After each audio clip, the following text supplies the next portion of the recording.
Mahihirapan po tayong gawin or mahihirapan po tayong mag-grow in our relationship with the church, with our life group, with specifically with our mission. Mahirap po natin gawin yan if we are not sync in or in sync with the Holy Spirit. Sabihin nyo nga, in sync with the Holy Spirit. So yan po ang ating title for this morning, in sync with the Holy Spirit. Gusto nyo ba yan? So ibig sabihin, dapat synchronize po tayo, hindi lang sa church, hindi lang sa mission, hindi lang sa ating life group, but we must be synchronized or connected and in sync, lalong-lalo na sa banal na Espiritu. May kausap ako. Dapat yung pagkilos niya, alam natin kung kailan kikilos ang banal na Espiritu. Alam natin kung ano na yung gusto niyang ipagawa sa atin. Kasi if we are not sensitive for the work and the work of the Holy Spirit sa buhay po natin, medyo matatagalan, medyo maguguluhan, medyo hindi natin mabubullseye yung purpose natin kung hindi natin mapapakinggan ng malinaw yung gustong ipagawa sa atin ng banal na Espiritu. Are you with me? Diba? Yes, we believe in God, we believe in Jesus, but there is the Holy Spirit na kung saan siya po yung kasama po natin ngayon dito sa mundo. Sabi nga ni Dr. Miles Monroe, the most important person in the planet is now the Holy Spirit. Kasi si Jesus Christ is now in the presence or kasama ng ating Diyos Ama sa langit, pero meron siyang iniwan dito sa mundo. But the greatest person in this planet is the Holy Spirit. Amen po ba ron? May kausap? Sige po, before I proceed, tayo po yung muling manalangin. Ama naming Diyos na nasa langit, salamat po, Diyos. Kami po ay lumalapit at nagmamakaawa sa iyo, Panginoon. We humble ourselves sa oras pong ito, God. Turuan mo kami, ihanda mo, God, ang aming mga puso. Iwasto mo, God, ang aming espiritu. Lord, ihanda mo, God, ang aming kaisipan. Pag-isahin mo, Panginoon, ang aming damdamin sa iyong banal na espiritu sa oras pong ito. Gabayan mo kami, turuan sa lahat po ng aming gagawin bilang isang Kristiyano. Lord, magdingning nawa, Panginoon, ang iyong kaluwalhatian sa aming mga buhay. Ama, salamat po. Mangusap ka, manguna ka. I-guide mo kami sa ito po ang aming dalangin sa pangalan ni Jesus. Amen and amen. So we are going to talk about the Holy Spirit. Excited po ba tayo? Dapat synchronize tayo. How can we grow or how can we develop our relationship or communion or fellowship with the Holy Spirit? So yan po ang aking pong bibigyan ng diin para po sa pagsang ito, in sync with the Holy Spirit. Amen po ba? So tayo po, pakibuksan nga po yung verse na 2 Corinthians chapter 13, verse 14. So sabi dyan, the grace of the Lord Jesus Christ and the love of God and the fellowship of the Holy Spirit be with you all. Sabihin nyo nga, all. Yan. Mapasa atin daw. Sinabi po ito ni Pablo doon sa simbahan, noong panahon niya, doon po sa simbahan sa Corinto. So ang tanong ko po, bakit niya po winika ang mga katagang yan? The grace of the Lord Jesus, the love of God the Father, and the fellowship of the Holy Spirit. So, dito po, makikita natin that Apostle Paul acknowledges the Trinity. That the God we serve, the God he served, the God he worship is a Trinitarian God. So bakit niya po sinabi ito? You know what? This is the concluding. Binanggit po yan ni Apostle Paul to the Corinthian church na kung saan yung simbahan po na yung sa Corinto ay nagkakaroon ng matinding division at disunity. So, kinungklud niya para tapusin na kanyang huling pananalita. Sinabi niya rito na ipinaalala niya na hindi nila kailangan ayusin ang mga problema nilang mag-isa. Sila sa isang simbahan. So, dapat po palatandaan na sila ay dapat in sync, connected at nagkakaisa. Binalik ni Apostle Paul yung simbahan sa katagang ito. The grace of the Lord Jesus Christ, number 1. The love of the Father and the fellowship of the Holy Spirit. So tatlo po yan. At maging tayo po, no? excuse me po, minsan hindi naman masama, wala naman pinagbawal, pero hindi po tayo usually nananalangin sa Holy Spirit. Holy Spirit, in the name of Jesus. Di ba? Hindi tayo eh. Meron pattern ang Bible na kung saan sinasabi sa atin, we come to God, we go to God. Hindi rin sinabi sa atin manalangin tayo kay Jesus, dear Jesus, wala rin ganon. Pero still, the Bible and Jesus taught us how to pray. Di ba? Lagi ang address, we pray to the Father, di ba? To the Father, through Jesus Christ, di ba? Laging true sa pamamagitan ni Jesucristo. Yung atin lahat ng hinihingi sa Ama, lahat ng iyon ay ipinapa-under pa rin natin sa pangalan ng ating Panginoong Hesus. But it is all by the Holy Spirit.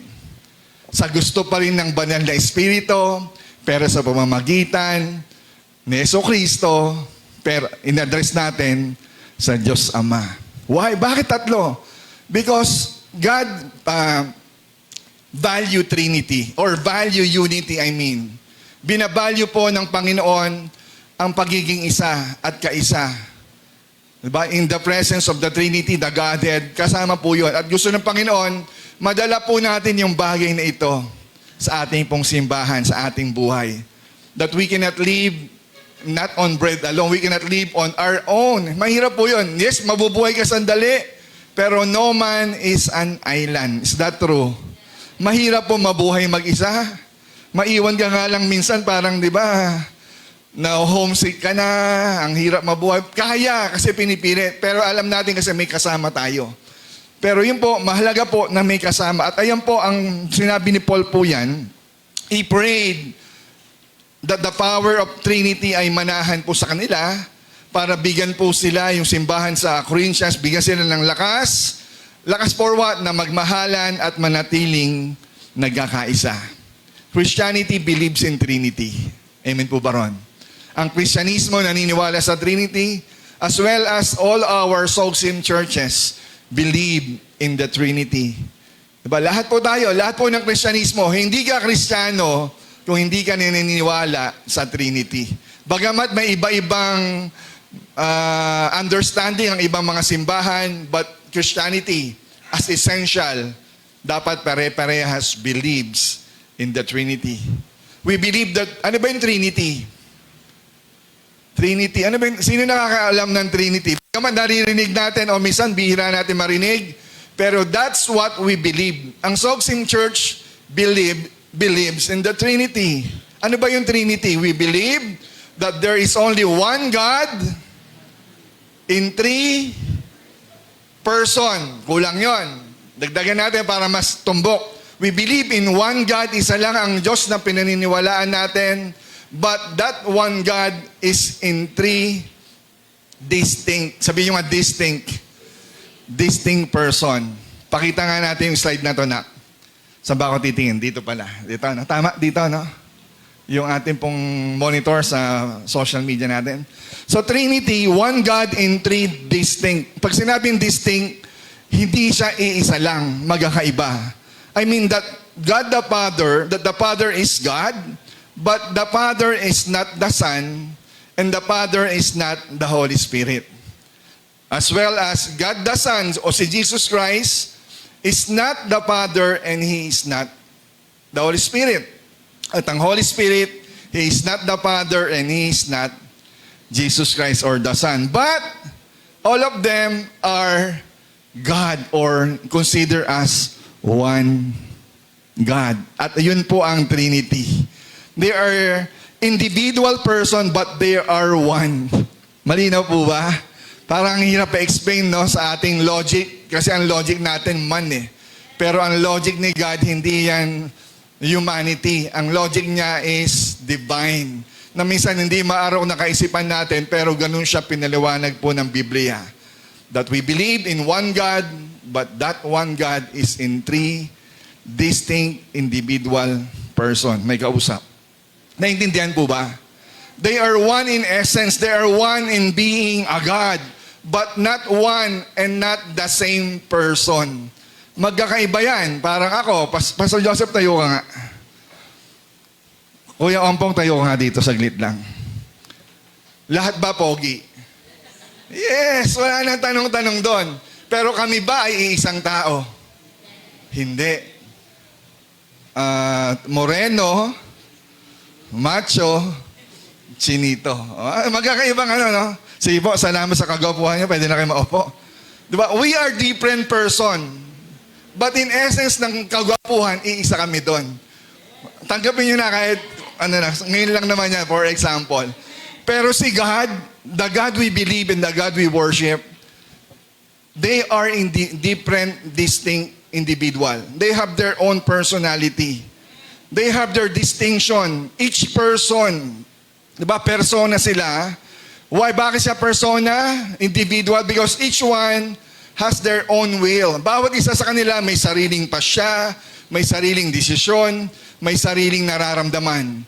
Maaring nararamdaman niya pero during that time hindi ko naramdaman. So that's mean we are distinct. May kausap ba ako? Ibig sabihin, hindi yung understanding natin, maybe, kasi understanding ko dati, ang Diyos isa lang eh. Si Father, yung Son, at yung Holy Spirit, siya rin yun. Ayun yung understanding natin. Pero hindi po ganon ang description ng Bible. They are different in person, but they are one in the essence of being a God. May kausap ba ako? Naintindihan? Ang hirap siya i-describe ng may parang kape, pero hindi naman talaga ganun si Jesus Christ na parang kape. Parang 3-in-1. Pero hindi siya 3-in-1. 1 and 3 distinct person. Yan, parang hindi tayo malito. So, tanong natin, pinakita ko lang po ito, no? Pero ang topic po natin is not about the Trinity, but we are going to discuss about the Holy Spirit. Bakit ko po sinasabi ko ito? Kasi most of the time, that the Trinity is almost always neglected. Maging sa simbahan, maging ng lahat ng tao. Yung iba nga ay hindi talaga kilala ang banal na Espiritu. That's why the Holy Spirit is what Francis Chan na tinawag niya sa kanyang aklat na the forgotten God. Sabihin nyo nga, the forgotten God. Yan. Or yung iba dyan sabi niya, this is or he is the forgotten friend. Diba? Diyos siya lang yung Diyos na nakakalimutan. Tama po ba? Kasi hindi naman nananalangin sa banal na Espiritu. Diba? Para ang dating kasi natin, kasi madalas baka ang turing lang natin sa banal na Espiritu ay parang apoy. Kasi yung nakikita natin, there's a fire, there's a cloud, there's a smoke, there's a dove. Diba? Kaya ang feeling natin, ang Holy Spirit, ay bagay or hayop na nakikita natin na hindi siya persona. Ang alam natin sa Holy Spirit ay manifestation lang ng kapangyarihan ng Diyos. Manifestation like sinasabi nating mga giftings lang yan ng Diyos Ama sa atin. These are yung speaking of tongues, mga signs lang yan, mga signs and wonders, manifestation lang. But we forgot that the Holy Spirit is a person. Sabihin nyo nga person. Yan. Kung kayo ay person, human person, but si God, the Holy Spirit, is also person. A divine person. May kausap ba ako? Sabi ng John chapter 15, verse 26, but when the Helper comes, whom I will send to you from the Father, sabi ni Jesus, the Spirit of truth, ito yung isisend niya. The Spirit of truth, which is also the Helper, who proceeds from the Father, galing daw sa Diyos Ama, and He will bear witness about me. At siya ay magwi-witness about me. Anong sabi dyan? It will bear witness. Ayun ba ang sabi? Sabi ba, it will bear witness? Kasi marami ang tao, ang treatment nila sa Holy Spirit, hindi kailanman sinabi ng Holy Spirit ay it. Lagi po siyang binigyan ng description as a noun or pronoun as he. Sabihin nyo nga he. Diba? Pronoun masculine. Masculine noun po yan sa lalaki. So ibig sabihin ng he, tao po yan. Ibig sabihin, persona po yan. Hindi siya tao, tayo tao eh. Pero siya ay still a person but divine being. Divine person. Diba? Sa Latin po niyan or sa Greek, ang tawag po dyan ng Bible is parakleto. Sabihin nyo nga parakleto. Ayan ang sinabi ni Jesus Christ, yung siya po ay aalis na ako, pero hindi ko kayo iiwang mag-isa. Maipapadala akong kagaya ko. That is what parakleto mean. The one like me. Kung ako'y nakakausap nyo, padadala ko yung ganun din. But he is the counselor, ibang translation, the counselor, the comforter, hindi po yung brief diba? Hindi po yung comforter, diba siya yung mang-aaliw, siya po yung advocate, diba siya, pag sinabing advocate, parang ano natin ito, tagapagtanggol. Ang magtatanggol sa atin, he will be our helper. Lahat po yan ay ginampanan ng ating Panginoong Yesus. At ngayon, ginagampanan po ngayon ng banal na Espiritu, pero hindi natin alam na ginagampanan niya pala yan. The Holy Spirit is our counselor, the comforter, the advocate, and even our helper.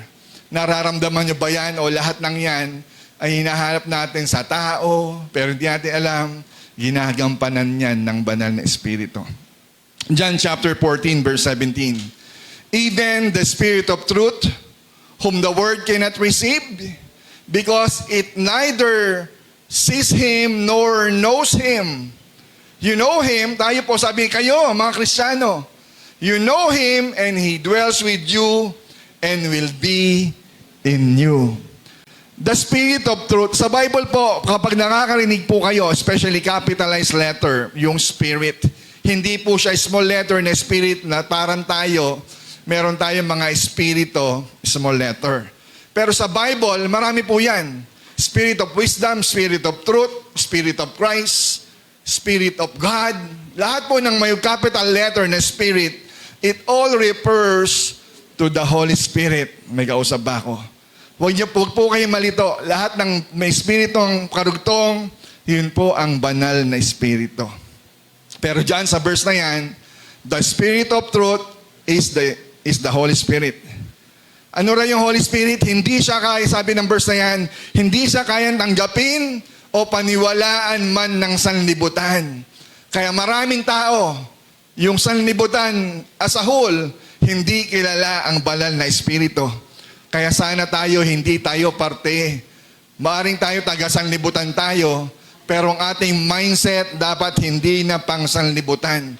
Kasi kung tayo po ang utak natin, ang kaisipan natin pang sanlibutan, hindi mo makikilala. You cannot know Him and you will not or you cannot receive Him. Iba yung you will not Pero yung you cannot, imposible yan. Maunawaan mo at tanggapin mo ang pagkilos ng banal na Espiritu.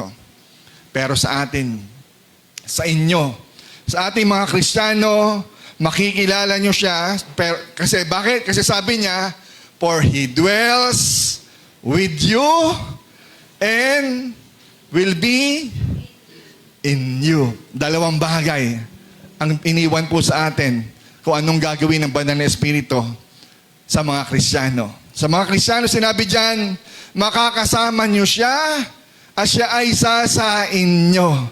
Parang sa mababaw na salin, meron tayong kasama sa katawan mismo natin. Baaring ako, meron akong sarili kong espiritu, pero may kasama ako na banal na espiritu. At yung banal na espiritu, darating yung time, He will be in you. Parang may sumasanib sa akin, sa aking pagkatao na kung saan, mamaya maintindihan niyo, baka tumalon ako sa topic ko Ang Holy Spirit po, ang kasama po natin para maintindihan at tanggapin po natin ang salita ng Diyos. Sa totoo lang, no one can understand. No one can come to Jesus unless by the work of the regeneration power of the Holy Spirit. The Holy Spirit with us, the Holy Spirit is with us for us to understand the gospel. Maraming tao nagbabasa ng Bible pero hindi naiintindihan. Why? Because the Holy Spirit does not yet reside or does not give wisdom and knowledge to the person. Kaya ang tao na born again, kaya ang tao nagsisisi, nakukonvict sa kasalanan because of the power of the Holy Spirit. Bakit may mga tao kahit basahan mo ng Biblia, sabihin mo ang katotohanan, ang tama, Kahit gaano mo kabuti, kagandang binibigay sa kanya, kahit magbigay ka pa ng example, bakit hindi niya maunawaan? Bakit ayaw niya tanggapin si Jesus? Na kung saan ang linaw-linaw, walang masama kung tatanggapin mo ang banal na Espiritu at ang ating Panginoon. Ba't hindi magawa? Because yung Holy Spirit mismo, hindi pa niya nakukonvict yung puso ng tao na yon para magsisi at manumbalik sa Diyos. The Holy Spirit will lead us to Christ for our salvation. Iyan po ang ginagawa ng banal na Espiritu. Kaya mahalaga, hindi po kaagad tayong nagsasalita lang. Mahalaga, mayroong panalangin, nasamahan, nagabayan ng banal na Espiritu ang lahat ng ating gagawin. Pag nag-share tayo sa kapatid, sa kaibigan natin, sa kamag-anak natin, Panginoon, banal na Espiritu, samahan mo po ng iyong kapangyarihan. Buksan mo ang puso. I-lead mo, Panginoon, yung kaluluwa, yung tao na yun para ma-born again at magkaroon, isilang muli yung bagong Espiritu. Meron siyang sariling Espiritu, but the Spirit must be born again from above. That is done by the Holy Spirit. May kausap ba ako? The Holy Spirit is not only with us, but the Holy Spirit will also be in us. Sabihin nyo nga, in us. Yung with us, ayan yan, with us. But yung in us, nangyayari itong in us the moment na isang tao ay na-born again. Ibig sabihin, nagsuko ng buhay kay Jesus, na-regenerate ng espiritu niya, ang puso niya, then automatic, nagkakaroon ng salitang indwelling. Sabihin nyo nga, indwell. Sa Tagalog, nananahan na. Nagsisimula ng manahan ng banal na espiritu sa tao. Hindi na mismo yung sarili mo lang, kasi kung sarili mo lang masusunod, kung ano-ano pinagagagawa natin. Pero dahil may banal na espiritu na dyan, na kung saan kaya mo nang umaten ng simbahan. Kaya may mga tao, tara simba tayo. Ayoko, napapasok ako. Narinig niyo na ba yun? Iba nararamdaman ko eh. Why? Because the Holy Spirit is not yet moving in their hearts. Kaya minsan nahihirapan sila pagpunta ng simbahan, lagi nilang sa apilitan because wala pang banal na espiritu na natanim mismo sa kanilang puso't isipan sa buhay nila. When you receive Jesus, automatically you will also receive the Holy Spirit. Amen po ba? The Holy Spirit is now indwelling. That is why kapag na-born again ka na, may Espiritu Santo ka na, may kakayahan ka ng manalangin. Hindi mo na sasabihin salamat sa itaas. Ang hirap sabihin yung Aba, yung Father, sa mga taong walang Espiritu Santo sa puso nila. Salamat sa kaitaasan. Banggitin mo yung Diyos, aking Ama. Ang hirap pong banggitin yun. Nang totoong may Kristo sa puso. Diba? Kung meron ka ng banal na Espiritu, kaya mo nang labanan at layuan yung mga tukso at kasalanan na dati pang New Year's resolution mo lang ginagawa. Pero now, aktual na buhay na. Diba? Tapos na yung January until now, nagbabagong buhay ka pa. Tuloy-tuloy. Why? Because of the Holy Spirit living in you, in us. You have a new nature. You have the Holy Spirit living in us. Naiintindihan po ba? Na kung saan kapag ngayon nakakagawa ka ng kasalanan, we are not perfect, pero nakakagawa ka pa rin ng mali. Now, you are feel convicted. Nagigilty ka na, nakukonvict ka na. Diba? Pag tayo kasi, halimbawa, meron ka ng banal na espiritu. Kapag bigla kang gumalawang yung kamay, diba? Natukso ka kasi nagbabad ka sa TV. Diba? Nagbabad ka sa mga TikTok eh. Diba? Hawak ko ang beat. Diba? Puro ka ganon ng ano. Ibig sabihin, nakorap na naman yung kaisipan mo. Nagkaroon na puno ng last. Kristiyano ka niyan, ha? Are you with me? Hindi porket Kristiyano, hindi na pwede matukso. Pwede pa rin matukso. Pero, ang kagandahan, dahil meron kang banal na espiritu, meron ng conviction. Hindi ka ba tinuturuan ni pastor, sa sarili mo lang, parang may mali ako nagawa.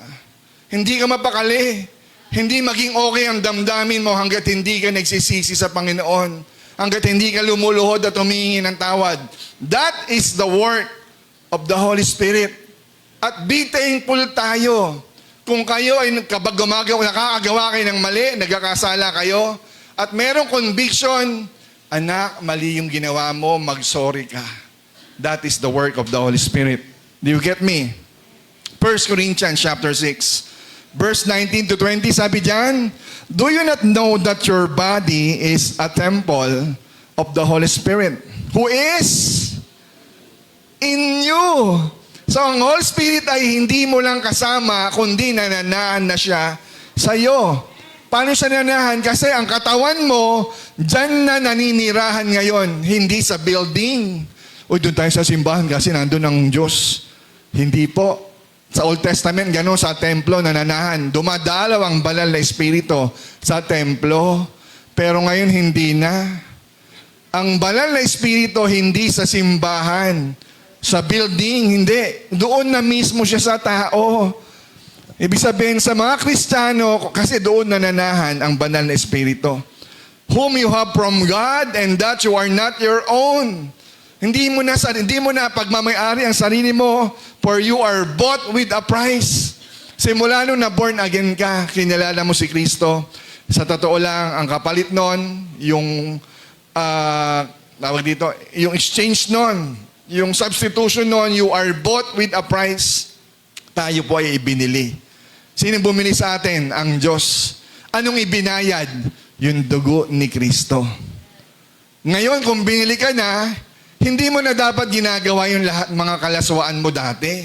Hindi mo na dapat binibitawan sa bibig mo yung mga binibitawan mo dati. Ang sabi dyan, you must glorify God in your body. Diba? Kaya ang tanong, yung katawan mo ba, nag-glorify ang Diyos?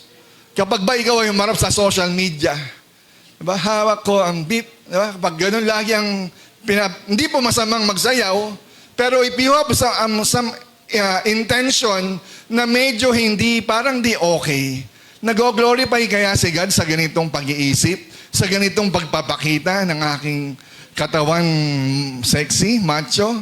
Wala masama, mabuti yan kung maganda katawan natin. Pero if you have that intention na magpasikat, magpakita ng katawan, magpakita ng kayabangan, do you think God will be glorified for such actions? Amen po ba? Truth. Pakita mo nga, every Christian has the Holy Spirit, but not every Christian walks in the Holy Spirit. Amen! Lahat ng Kristiyano may banal na espiritu, pero ang tanong, hindi lahat ng Kristiyano naglalakad sa banal na espiritu, kasama ang banal na espiritu. Sa pagkilos ng banal na espiritu, maraming Kristiyano born again. Maraming Kristiyano ligtas naman, pero hindi namumuhay, hindi lumalakad sa paglakad na gusto ng banal na espiritu. Na born again sa Holy Spirit, pero hindi naglalakad sa banal at pagkilos ng Holy Spirit. Naiintindihan po ba? Diba, nung tayo po'y pinanganak, sabi nga rito, your legs came at birth. Nung pinanganak ka, meron ka naman paa eh. Pero yung matuto kang maglakad, it would take us some time. Hindi biglaan yon. So, yung pagiging born again po natin, hindi automatic na naglalakad agad tayo sa banal na espiritu nung na born again tayo. It should be practice. Parang bata. Ngayon ko lang nakilala ang banal na espiritu eh. So, unti-unti dapat lumalalim tayo kung paano tayo dapat mamuhay at maglakad kasama ang banal na espiritu sa atin at nananahan sa atin. Amen po ba? Marami sa atin gusto ng blessing. Amen. Marami sa atin gusto ng power of the Holy Spirit. Pero hindi naman tayo intimate with the Holy Spirit.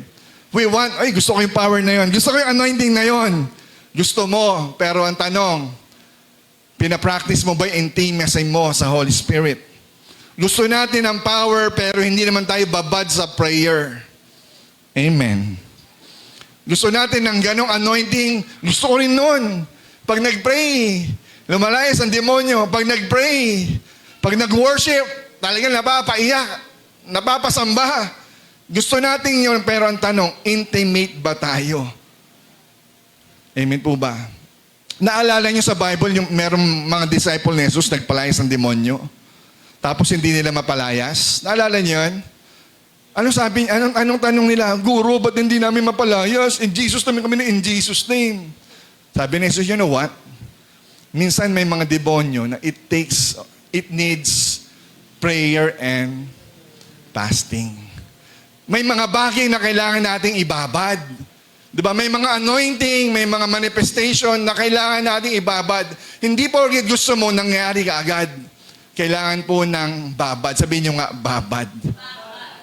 Diba? Sa English po niyan, hindi po parehas ha. Kinunik ko lang.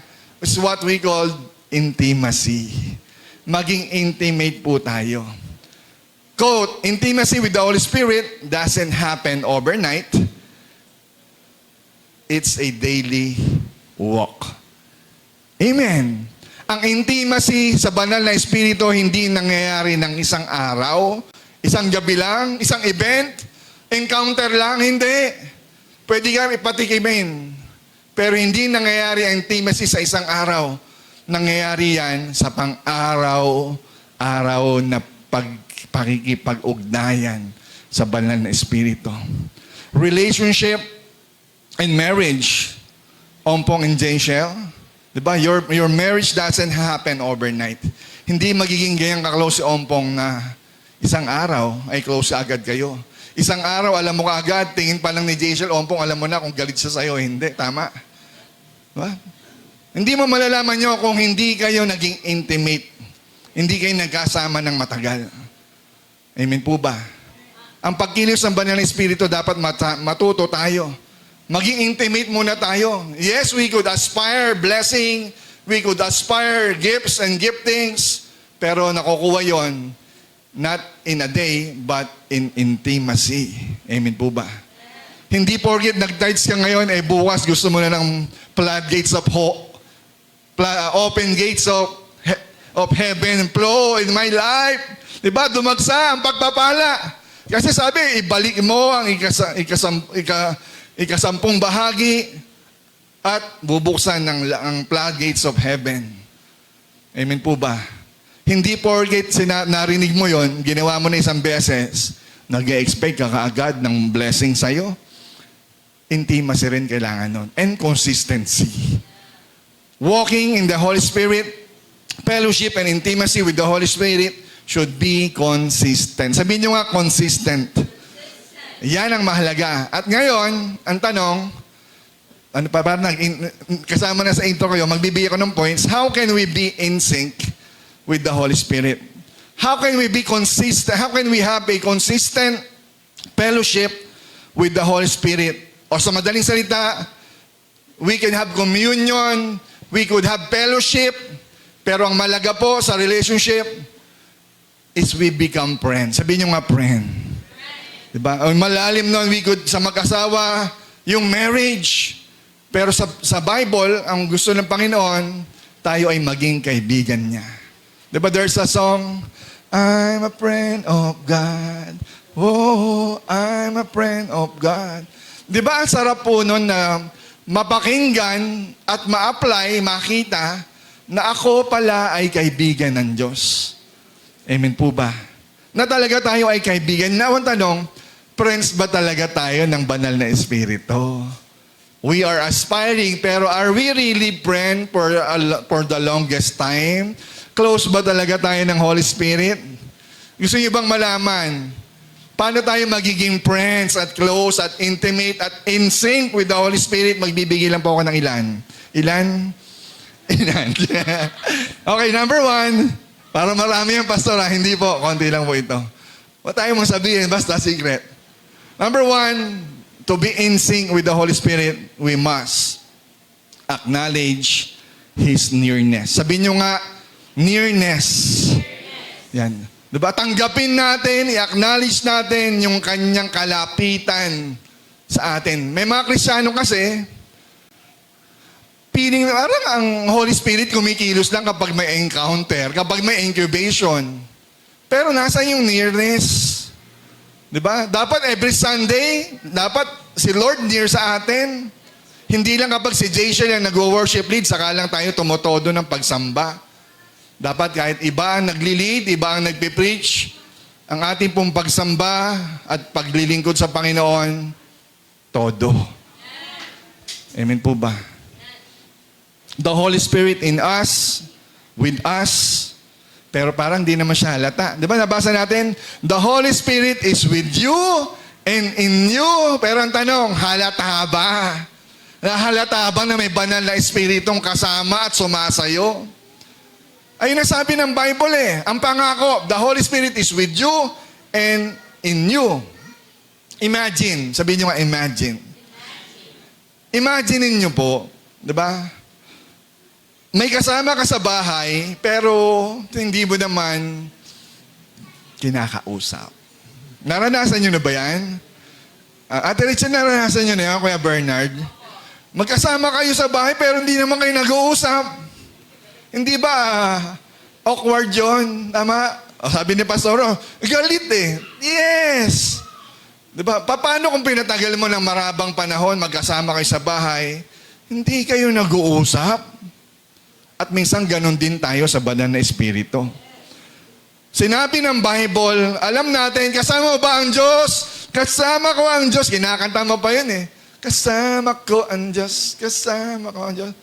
Di ako malulunod. Pinaghalo eh, no? Diba? Diba kinakanta natin, kasama mo ang Diyos? Pero ang tanong, ba't hindi mo kinakausap? Tama? Dikit, alam mo ng dikit, ba't hindi kayo nag-uusap? Kasi sa umaga nung hawak mo, Pastor Joseph, ang beat, di ba? Yung kinanta mo nung Friday, di ba? Anong hawak nyo? Ang beat, di ba? Di ba, pagising sa umaga, hawak cellphone. Totoo naman, cellphone. Pero, nakalimutan nating dampian o manalangin man lang, kausapin man lang ang banal na Espiritu, sabihin natin, pagising sa umaga, kapa tayo ng kapa. Ang sabi ng Bible, the Holy Spirit is with you and in you. Kung gano'n ang mindset natin, dapat pagising sa umaga, ang bukang bibig mo, good morning Holy Spirit, i-guide mo po ako sa aking panalangin, samahan mo po ako sa aking sasabihin, mga dapat kong ipanalangin. Minsan wala tayong gano'n eh. Thank you Lord, antok pa ako. Yeah, minsan yung panalangin mo, hindi ka tuloy makapag-impress, walang impression ng banal na Espiritu. Hindi tayo maturuan kasi tulog ka pa rin. Diba? Ang presence natin doon sa notifications, pero yung presence ng Holy Spirit, hindi natin pinapansin. Number 2, how can we be in sync? Make constant communication. Sabihin nyo nga, constant communication. Diba? Have constant, kung you cannot have, therefore make constant communication. Gumawa ka ng constant communication sa banal na Espiritu. Diba? Sinabi ko kanina, ang friendship or marriage na walang usapan, unti-unti yang namamatay. Kahit mag-asawa pa kayo, kung hindi naman kayo nag-uusap, nanlalamig yan. Hawakan mo ngayon kami ng kasama mo. Diba? Mainit pa ba? Baka malamig na yan, hindi na nahahawakan. Diba? Marriage and friendship, kailangan yan close and intimate. Kaya po sa prayer, di ba sabi nga 1 Thessalonians chapter 5 verse 17, we should pray without sisig. Sisling? Sisig. Pray without ceasing. Sa Tagalog niyan, manalangin kayong walang patid. That's the command, instruction. Pero iisipin natin, paano po mananalangin na walang hinto? 24/7 ba yan? Hindi po. Ibig sabihin lang po niyan, kung manalangin kayong walang patid, sinasabi lang po ng verse na yan that we have a constant connection sa Diyos, specifically sa banal na Espiritu. Amen. Kung sabi, manalangin walang patid, paano mo gagawin yan? Lagi ka ba nakaluhod? Ang tagal naman, sabi, walang patid eh. Gagawin mo yan sa iba't ibang aspeto, sa iba't ibang oras ng buhay mo. Kapag nagdadrive ka, alalahanin mo ang banal na Espiritu. Kapag kakain ka, wala kang pakialam kung mananalangin ka pa, alalahanin mo pa rin ang Diyos, ang banal na Espiritu. Kapag natatraffic ka, nababadtrip ka, ba't hindi mo alalahanin na merong Espiritu? Amen po ba?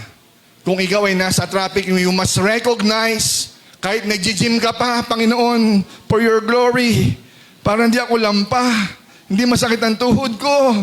Diba? Sa school ka, nag-aaral ka, nasa work ka, nasa traffic ka, remember and recognize the nearness and have a constant communication with the Holy Spirit. Amen po ba? Diba? Pag nagdadrive tayo, wag lang tayo puro earphone, cellphone, sa MRT, sa LRT. Mahaba ang oras mo para kausapin. Biro mo, nearness na nga siya, hindi mo pa makausap. Diba? Pray without ceasing, ba't hindi mo Ang panalangin, hindi po kailangan may antanda. Ang panalangin, hindi kailangan sa quiet time mo lang. Ang panalangin at makikipag-usap sa banal na Espiritu, maya't maya. Diba? Sa totoo lang, hindi tayo magkakasala. Ang bukang bibig natin ay pagpapala kung lagi natin iniisip na ang banal na Espiritu ay nasa katabi natin at nasa sa atin. Magkakasala pa ba ako nito? Kasi nakalimutan natin na nandiyan siya, nakalimutan natin ang makipag-usap sa Kanya. Amen po ba? Amen? Diba, minsan bago ka diba, galit na galit tayo sa social media, minsan may nag-post, may nag-comment. Tapos, bilang may Espiritu Santo, dapat bago mo mag-rebut, bago ka mag-reply, sabihin, Holy Spirit, anong tamang words ang pwede kong sabihin dito? Diba? O minsan, nagtatype ka na, haba ng tinype mo. Holy Spirit, gabayan mo ko. Magugulat ka na lang, backspace. Diba? Binubura mo na uli yung tinype mo na mahabang mahaba. Why? Because you acknowledge the Holy Spirit. Mga kapatid, bago kayo magtanong kay AI, sa Holy Spirit muna. Hindi lahat ng problema, AI agad ang katapat. Maging sa preaching, hindi porgit, madali na gumawa ng preaching ngayon dahil kay AI. Di ba? Yung iba nga dahil kay congressman, di ba?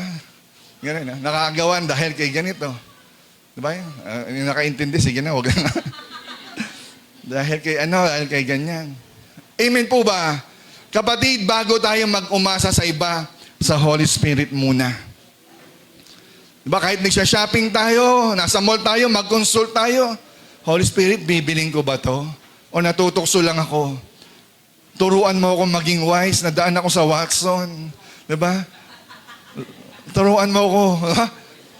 Then, totoo yung, madalas kasi pag tayo nadadaan ng mall, so may nakita tayo, parang wala sa budget ito, kausapin mo ang banal na Espiritu.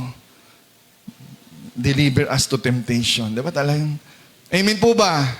Pangatlo, how can we be in sync with the Holy Spirit? We must value His Word. Value His words. Bigyan natin ng halaga yung Kanyang salita. Paano ba nagsasalita ang Holy Spirit? Kailangan ba marinig mo siya? Ako ang banal na Espiritu. Pakinggan mo ko. Baka si Master Satan yung ano yan. Ba? Ang pogi, di ba? Paano ba nangungusap ang banal na Espiritu? Kailangan ba may tinig na malakas? Anak, gawin mo to. Parang demonyo yata. Diba? Paano natin maririnig? You know what? Hindi po nating pwedeng sabihin sa best friend mo, diba? Hindi mo pwedeng sabihin best friend mo ang isang tao kung di mo naman alam ang paborito niya, ang ayaw niya, at pangarap niya. Alam mo, best friend ko to, pero you know what? Hindi mo pwedeng sabihin yun kapag hindi mo alam ang laman ng isip niya, ang favorite niya, ang ayaw niya, ang pangarap niya. Diba? Ang Bible ay hindi lang listahan ng mga utos, ito ay journal ng Holy Spirit po sa atin. Amen po ba? Amen? So, dapat kapatid, alamin natin ang puso ng banal na Espiritu. Pero paano natin malalaman ang puso niya? Huwag po tayong manghula. Ay, Holy Spirit ito. Hindi po. Meron po tayong Bible. Sabi po ng John chapter 16 verse 13, when the Spirit of truth comes, He will guide you in all the truth. Amen po ba? For He will speak. He will not speak on His own, but what he ever hears, He will speak. And He will declare to you the things that are to come. May pagkakataon sa buhay natin ang banal na Espiritu nangungusap sa atin. Minsan, tayo po, especially kung wala po tayong Bible, in times of trouble, lagi nandiyan ang banal na Espiritu bilang anak niya. Pangako niya yan eh. Magsasalita siya, anak, dito ka dumaan. Nasubukan niyo lang maligaw. Tapos nanalangin ka, ang banal na Espiritu ang magtuturo sa'yo. Nasubukan mo na ba mangaral na kung saan wala kang dalang Bible? Ang banal na Espiritu ang magbibigay ng karunungan sa'yo. The Spirit of knowledge, the Spirit of wisdom. Maging kanina, sabi ko kay Cassie, may inimpress sa akin ng Lord. Tignan mo nga kung tama. John chapter 17, verse 17. Pakibasa nga, pakipost mo na anak. Sanctify them by the truth. Your word is truth. You know what? Ang banal na Espiritu, kailanman hindi niya kokontrahin ang salita ng Diyos. Kanina, ang Espiritu Santo, the Spirit of truth. He will say the truth. Pero sinabi rin dito, sanctify them by the truth. For your word, your scripture is truth. Amen. Ang author ng Biblia ay ang banal na Espiritu Santo.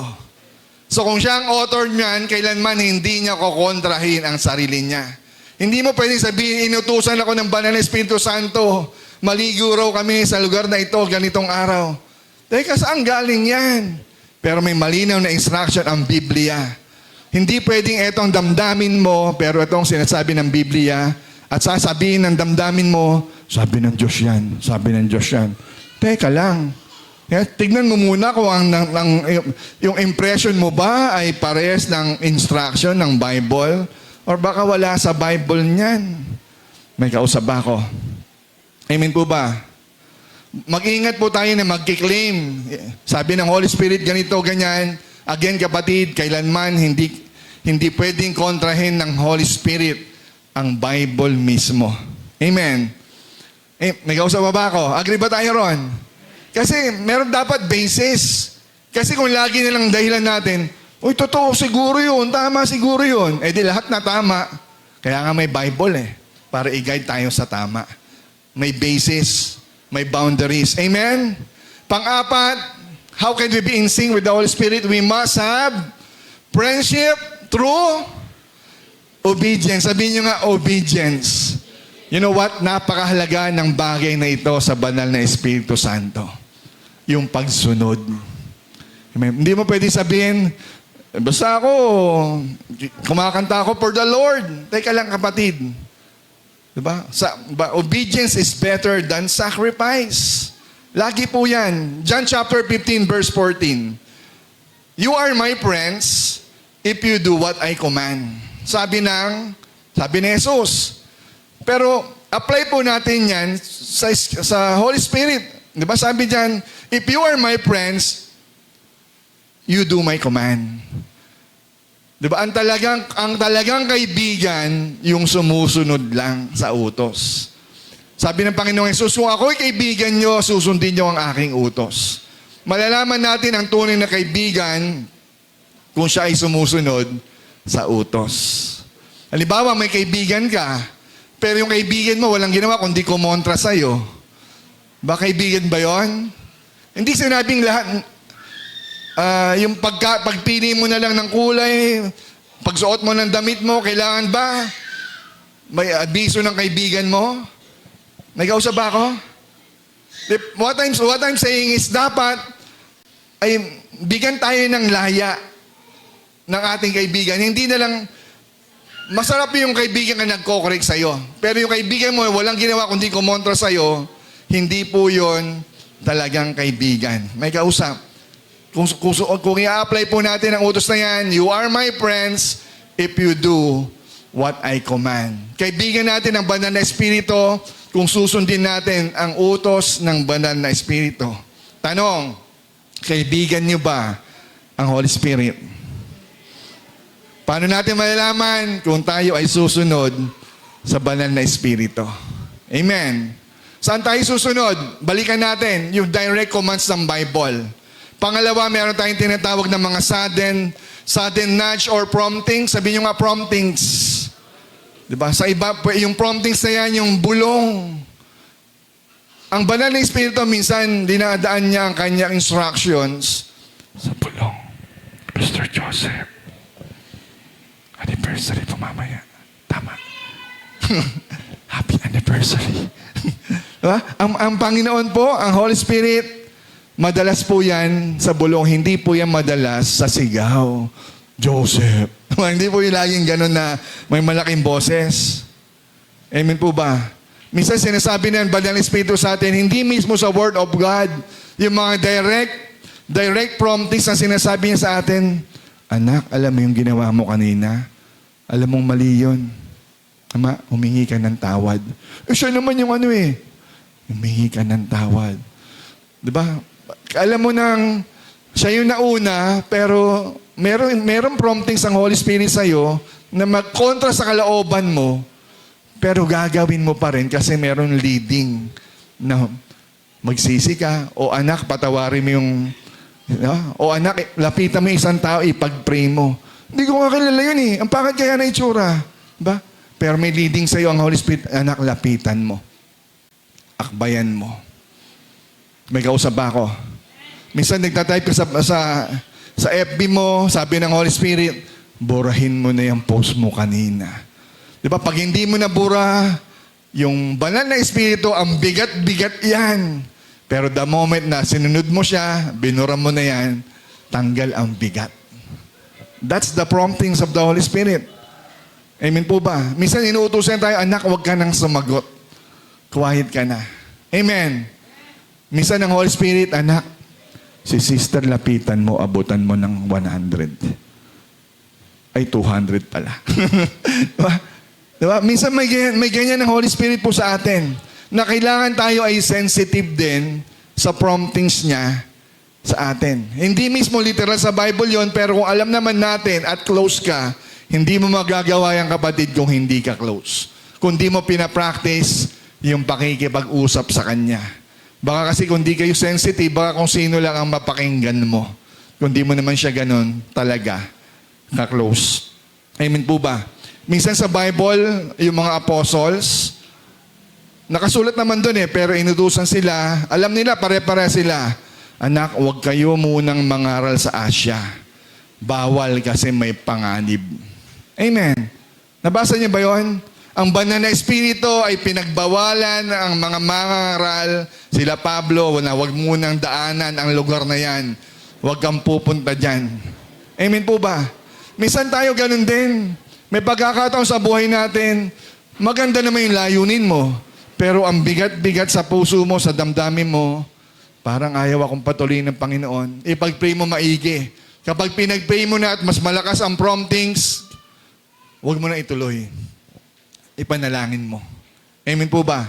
Quote, ang friendship sa Holy Spirit ay hindi nasusukat sa galing mong mag-pray, kundi sa bilis mong sumunod kapag tinawag ka niya. Amen po ba? Hindi po pagandahan ng prayer ang kabanalan, kundi pabilisan ng pagsunod. Amen. Dalawa na lang. Panglima, honor His sensitivity. Sabihin nyo nga, sensitivity. He is a person, the Holy Spirit is a person with the heart. May puso po ang banal na Espiritu. Hindi puso ng tao, kundi yung kanyang layunin, yung kanyang mithiin. Diba? Ang Holy Spirit po ay nagigrieve. Sabihin nga, nagigrieve. Sa Tagalog lang po niyan, nalulungkot, napipighati, napapalungkot natin ang Holy Spirit. Sa paanong paraan? Amen? Paano nangyayari yan? Kapag hinahayaan natin yung dumi sa puso natin, nagigrieve ang Holy Spirit. Kapag ang tigas-tigas ang ulo natin, may sinasabi na siya, ayaw mo pa rin sumunod. Ephesians chapter 4, verse 30 to 31. Look at this. Kailan napipigati ang banal na Espiritu? Sabi dyan, huwag niyong saktan ang kalooban ng Espiritu Santo, sapagkat siya'y tatak ng Diyos sa inyo. The Holy Spirit is our shield as a Christian. Ang katibayan na kayo'y tutubusin pagdating ng takdang araw. Ang banal na Espiritu al selyo nyo, ang ticket nyo papunta sa langit. Kaya paano ka pupunta sa langit kung hindi makita ang tatak ng banal na Espiritu sa iyo? Sabi ng Bible, ang banal na Espiritu may manifestation yan. May fruits yan. May bunga yan. Ang tanong, nakikita ba ang bunga ng Espiritu Santo sa iyo? Kasi kung hindi makita ang tatak, paano ka tutubusin sa takdang panahon? kung yung tatak ng banal na Espiritu ay ayaw at hindi man lang makapag-manifest sa buhay mo. Paano nangyayari yun? Kasi lagi mong pinipighati. Lagi mong pinapasakitan ang banal na Espiritu. Tuloy natin, next verse, verse 31. Kailan siya nagigrieve? Alisin na ninyo ang lahat ng sama ng loob, ang puot at galit, at huwag kayong mangbubulyaw. Hoy! Ikaw, katamad-tamad mo! Ako amo rito! Wala kang ginawa kundi magtaas ang boses, mambulyaw, manlait at manakit ng damdamin ng kapwa. Sa ganong kaparaan, Christian ka pa niyan, ha? Napipighati natin ang banal na Espiritu. Sabihin mo, aray ko. Tama? Kapag tayo Kristiyano pero puno tayo ng sama ng loob, puno tayo ng galit at puot, kapatid, napipighati. At baka yun ang dahilan para hindi makita ang tatak, ang selyo ng banal na Espiritu. Amen po ba? Natututo po ba? Ang Holy Spirit po hindi po aalis. Diba? Kapag siya ay nabibigatan, pero ang Holy Spirit po ay napupuno ng pighati dahil sa ating po mga samaan ng loob. Amen po ba? You know what? Kung tayo po, meron po tayong guest, meron po tayong bisita sa bahay, meron tayong VIP, pero may bisita ka, pero ikaw na may-ari ng bahay, hinayaan mong nakakalat ang mga basura mo, nangangamoy ang basura mo. Sa tingin mo, magtatagal kaya ang bisita mo sa bahay mo? Hindi ba't nagmamadali na umalis yan? You know what? Ang banal na Espiritu, ganun din. Ayaw niyang nananahan sa marumi. Ayaw ng banal na Espiritu na tayo Kristiyano, pero kung ano-ano ang pinapapasok mo sa katawan mo na marurumi, tapos sasabihin mo, ako ay kay Kristo, napipighati at napapalayo, turn off ang banal na Espiritu sa atin. Amen po ba? Naalala ko yung turo ni Pastor Purdy, si late, na kung saan ang Holy Spirit ay ang description ng Bible ay parang maamong kalapati. Diba? Ang kalapati, dadapo yan sa kung saan malinis, na kung saan payapa, hindi magulo, hindi mayugyog, doon siya nagtatagal. Pero kapag, diba, pag gumalaw ka, gumayang ka, yung kalapati, malayo ka pa lang, sumisibat na yan. Ang banal na Espiritu sa atin, ganun din. Hindi siya totaling umaalis, kasi Kristiyano ka at tatak mo yan. Pero kapatid, napipighati mo siya. Napapabagal ang pagkilos ng Diyos sa buhay mo. Ang biyaya at blessing sa iyo napapabagal kasi ikaw mismo nagdudulot ng pighati at bigat sa Kanya. Amen po ba? Amen? Wala na yata ako kakampi rito. Napipighati nyo na ako yan, ha? Okay lang ako mapighati. Huwag lang mapighati ang Holy Spirit. Amen po ba? Kapatid, kung tayo po'y nagkasala, dapat meron tayong immediate response. Diba? Mag-sorry ka agad tayo. At kung merong humingi ng tawad sa atin bilang Kristiyano, huwag mo na rin patagalin ang pagpapatawad. Patawarin mo na rin siya. Sabihin nyo na, pabilisan kayo, sabihin mo sa katabi mo, sorry na po. Diba? Mag-sorry ka agad tayo. At magpatawad, mabilis din tayo magpatawad. Kasi kung hindi, napupuot ang banal na Espiritu Santo. Tama. That's right. Pastor John. That's right. Amen po ba? At panghuli, samahan na po ako ng magandang manager natin. Number 6, natututo. Gusto niyo na akong tapusin? Last na po. Last point. Create space in worship and in silence. Sabihin niyo nga, worship. Sabihin niyo, silence. Yan. Medyo dalawa po ito, no? Pero tignan natin. Sa mundong puno ng notification, sa mundong puno ng ingay at scrolling, you know what? Ang pinaka-sweet na moment ng friendship ay yung being still. Sabihin niyo nga, still. Pero si Pastor Joseph, ang dialogue niya, steadfast. Anniversary team nila yan eh. Steadfast. Be still. You know what? Ang banal na Espiritu sa atin gusto niya ganun din. Manatili tayong tahimik, kalmante, sa kabila ng ingay at gulo ng mundo. Kahit mahal ang presyo, mataas ang diesel, nagmumurahan ng mga tao, bilang Kristiyano, manatili kang kalmado. Dahil meron tayong Diyos who can provide all things, who can give all things. Punuin mo ng pagpapala ang bibig natin. Huwag na tayong dumagdag sa bigat. Pambihirang gobyerno yan. Putyan na yan, ganyan-ganyan mga binibitawan natin.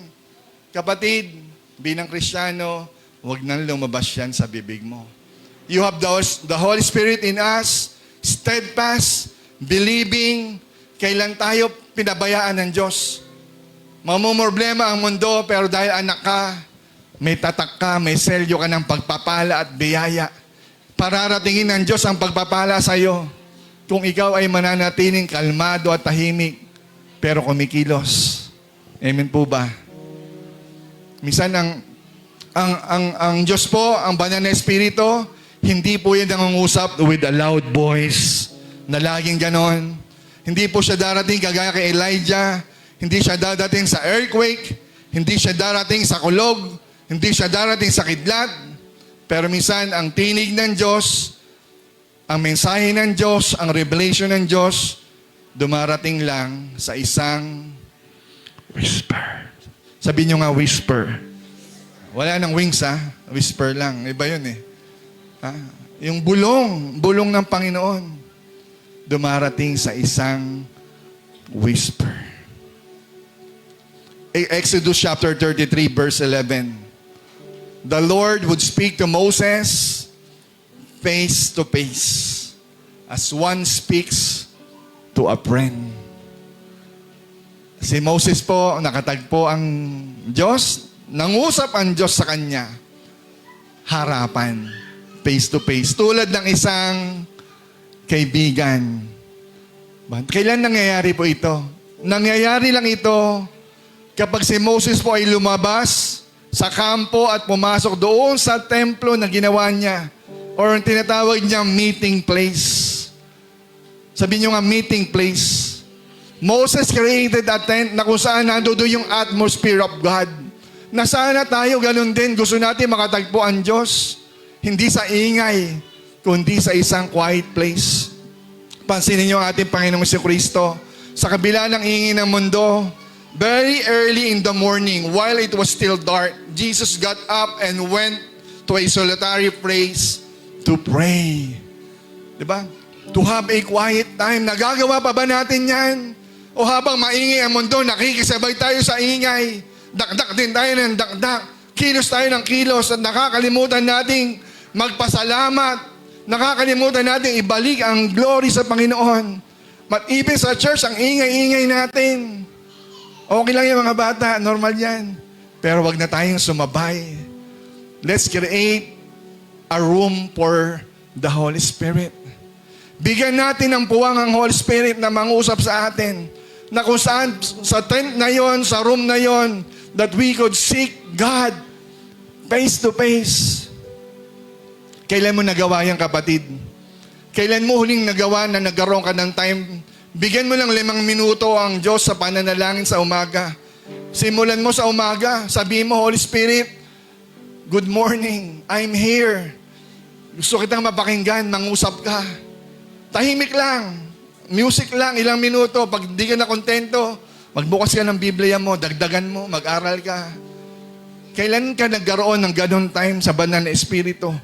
Tapos gusto natin marinig ang tinig niya, pero wala tayong time para sa presensya niya. Minsan kailangan mo mag-off ng wifi. Ako po minsan gumagawa ako ng mensahe, pero minsan bukas yung Facebook ko. Minsan may nakikita ko, nagpa-pop up. Wala naman masama, pero napapabagal sa aking mensahe. Nadidistract ako. Pinapatay ko po yan. Ganon din sana tayo. Minsan may pagkakataon sa buhay natin, baka kailangan i-off natin ang ingay ng mundo. Kasi ang pinakamabilis na paraan para marinig ang Holy Spirit ay patayin ang wifi at data natin. Focus. Sabihin niyo sa katabi mo, focus. Kasi baka yun ang kulang eh. The moment na nag-focus ka sa banal na Espiritu, baka doon mo lang maranasan ang pagkilos na ng Diyos. Nagiging sensitive ka na. Nangungusap na pala ang Diyos sa'yo, hindi mo pa marinig kasi punong-puno ng ingay ng mundo. Ang tenga mo, ang mata mo, ang puso mo, punong-puno ng distraction. Amen po ba? Sana hindi po kayo na-distract. Sana nakapokus pa rin po tayo. May natuto po ba tayo? Right now, tayo po tayong lahat as we worship, as we bring back the glory and praises to the Holy Spirit. Balik po natin ang pagsamba. Awitan po natin. Come on, sige po, let's give a moment of worship and in silence na kung saan kailan ka nagbigay ng worship talaga. Hindi ka lang nanonood ng pagsamba, kundi kasama ka. Kasama ka. Nagtataas ka ng kamay. Kasama ka, nagbubukas ng bibig mo. Minsan ang sagot, hindi kailangan makita sa salita ng Diyos. Minsan yung ating pong kooperasyon sa pagsamba, doon nabubukas. Doon nagkakaroon ng revelation. The power of worship. Baka nasanay na tayo na tahimik lang, observe lang. Kapatid, this moment, samahan po natin ang worship team. Sa kanilang pag-awit, tayo ay sasamang sasamba. Kaya ba natin yon? Sana hindi lang ngayon. Sana every gathering, every prayer, nakatodo tayo, naka-worship mode tayo. Let's create a new culture. Na ang culture na panglangit. Na sumasamba, umaawit sa Panginoon. Hallelujah, hallelujah. Sige po. Awitan po natin ang banal na Espiritu. Hallelujah, Holy Spirit. Sa oras pong ito, mga kapatid, pwede po ba tayong manalangin? Pwede ka bang manalangin? Manalangin sa Ama, sa pangalan ni Jesucristo, sa pamamagitan at pagkilos ng banal na Espiritu. Kapatid, make your own personal prayer right now. Kausapin mo kung saan ka nagkulang sa banal na Espiritu, na kung saan nakalimutan natin na meron Diyos na lagi tayong kasama, na meron siyang iniwan sa atin na banal na Espiritu. Come on, speak to Him. Speak to the Holy Spirit. Ask for forgiveness and make a commitment to Him right now. Commitment to pray. Commitment to have your devotions early in the morning. Commitment to pray sa lahat ng pagkakataon. Buksan mo ang bibig mo, kapatid. Right now, come on. Practice nearness. Practice constant communication with God through Jesus Christ by the Holy Spirit. Hallelujah, hallelujah. Hallelujah.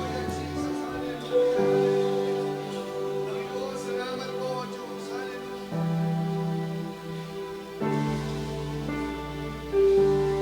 Hallelujah. Lord, thank you, God. Thank you, Holy Spirit. Panginoon, hayaan mo, God, muli maging silbi, maging mitya at simula ito, Panginoon, ng aming bagong pakikipagrelasyon sa iyo. Lord, sa aming pagtatapos, hindi po kami, Lord, aalis sa gusaling ito that we are not in sync with God, we are not in sync with Jesus, and we are not in sync with your Holy Spirit. Panginoon, hayaan mo, God, ang aming Espiritu, Lord, kumonekta sa banal na Espiritu. Lord, mananalangin kami, lalapit, mananampalataya sa kapangyarihan ng banal na Espiritu, O Diyos. Samahan mo kami, O Diyos, lagi sa aming pagkilos, sa aming mga gagawin. Lagi namin isang guni, Panginoon, ang aming pong mithiin. Lord, I pray for your Holy Spirit. Samahan mo, God, ang buong worship team. Lagi sa kanilang awitin, ang manunugtog, ang pagsamba, lahat po ng tatayo sa pulpito, maging ang lahat ng leaders, Panginoon, ng Son of God Church International Ministries. Lord, sa laming lahat ng satellites, sa Caloocan, sa Malabon, at sa mga parating pa. Lord, I pray, God, for laborers. I pray, God, for your Holy Spirit na samahan at kausapin ng mga tao, Lord, na titindig at tatayo, Panginoon, para, Lord, mag-mission, para muli, Lord, mag-open ng life group, para muli, Panginoon, gamitin mo, Panginoon, ang kanilang talento, ang kanilang lakas. Hindi ito, Panginoon, ang panahon para, Lord, manlamig, para huminto. Panginoon, this is our time to give highest and greater glory to you. Lord, sa iyo ang pagsamba sa Soksim family, sa Soksim Church. This is our prayer. In Jesus' name. In Jesus' name. Amen.